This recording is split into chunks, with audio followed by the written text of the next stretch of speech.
Merci, Monsieur le Président, chers collègues. Alors, permettez-moi pour commencer de commencer mon propos en saluant, comme vous l'avez fait, la réactivité et le sang-froid dont fait preuve l'équipe pédagogique et l'ensemble des personnels, et notamment le principal du collège Édouard Herriot il y a 10 jours. J'apporte également tout mon soutien avec l'ensemble du groupe Côte d'Or Terre d'Avenir à ses personnels, à la communauté éducative et aux collégiens et collégiennes témoins malheureux de cet événement. Vous l'avez redit, et sur ce point nous n'avons jamais tergiversé, la sécurité dans les collèges et dans l'ensemble des établissements d'enseignement est une priorité. Mais cet événement s'inscrit, et je ne peux pas ne pas l'évoquer, dans un contexte également actuel d'une succession d'actes d'une rare violence sur le territoire de la métropole. Sur un fond de trafic de drogue, vraisemblablement, à Dijon, plus largement dans la métropole, je le dis, je redis encore une fois notre soutien aux forces de l'ordre, à la police municipale et nationale, qui sont mobilisées pour lutter contre ces trafics et protéger la population. Mais je veux dire aussi que le débat politique et l'émotion n'autorisent pas à dire tout et n'importe quoi. J'ai lu sur les réseaux sociaux un membre de l'opposition municipale, un de vos amis politiques, il me semble politique. Ne préjugez de rien sur les amitiés. Hein. Vous avez raison. Vous avez raison. Franchement. Ça vient, ça va, ça vient. Non, je crois. Ça vient, c'est que. En tout cas, j'ai lu sur ces réseaux sociaux, Monsieur le Président, j'ai vu parler de permissivité municipale face au trafic de drogue. C'est inacceptable. Le maire de Dijon, avec ma collègue Nathalie Kanders, en charge de ces questions à la ville, et l'ensemble des policiers municipaux sont mobilisés au premier plan dans la lutte contre le trafic de drogue aux côtés du préfet, dont vous avez salué l'action, et la police nationale. Beaucoup d'entre nous ici sont maires, élus, dans des villes qui connaissent ce même fléau. Beaune, Chenôve, Chevigny, Talent, qui est au cœur de drames récents. Chacun connaît les difficultés liées à la lutte contre le trafic de drogue et je compte sur vous pour condamner avec nous des propos irresponsables de cet élu dijonnais.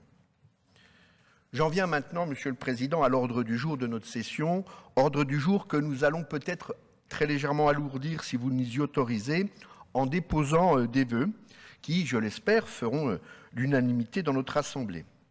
Notamment sur le défi du vieillissement de la population et la nécessité de préparer notre société à accueillir dignement ces évolutions démographiques.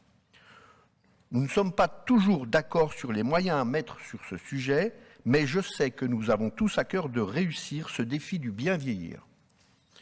Cependant, cet enjeu ne saurait reposer sur les seuls départements, et singulièrement sur le seul département de la Côte d'Or. Quand bien même nous serions chefs de file sur un certain nombre de compétences ayant trait au grand âge. Une loi ambitieuse qui prévoit les actions et les financements afférents nécessaires doit être débattue et votée par l'Assemblée et le Sénat le plus rapidement possible. Nous sommes déjà en retard.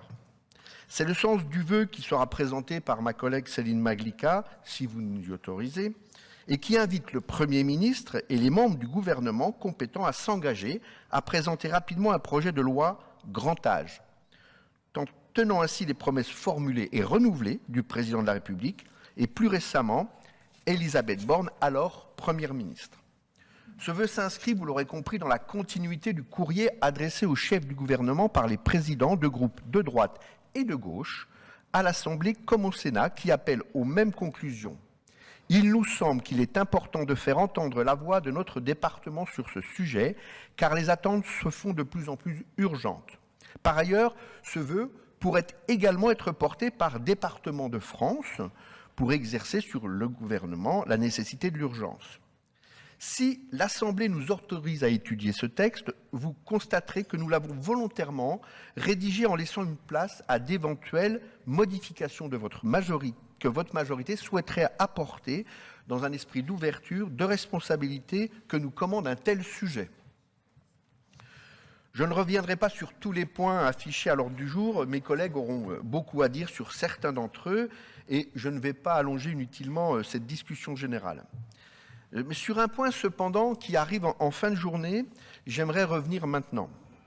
la modification du règlement intérieur pour y intégrer un point notamment sur les conflits d'intérêts qui peuvent exister dans notre Assemblée et l'obligation de déport qui en découle.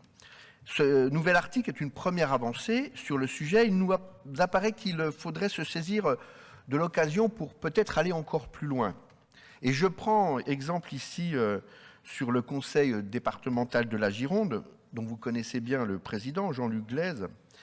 Sa majorité, lui, ont doté en 2021 un collège de déontologie des élus, un collège composé de magistrats honoraires, d'universitaires et de personnalités extérieures reconnues pour leurs compétences et expériences en matière de déontologie.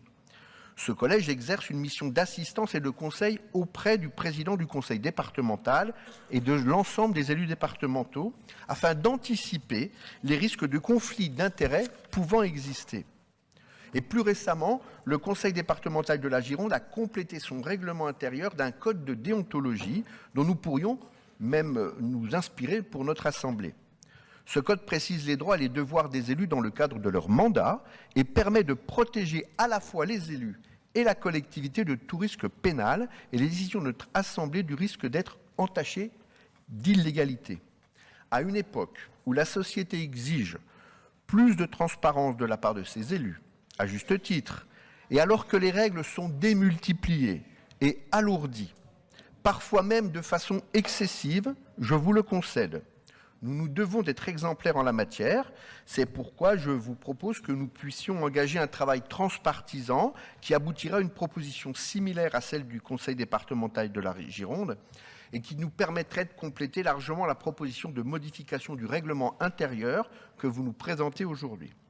Nous ne sommes pas d'accord sur tout, Monsieur le Président, mais peut-être pourrions-nous nous accorder au moins sur ceci. Je vous remercie de votre attention.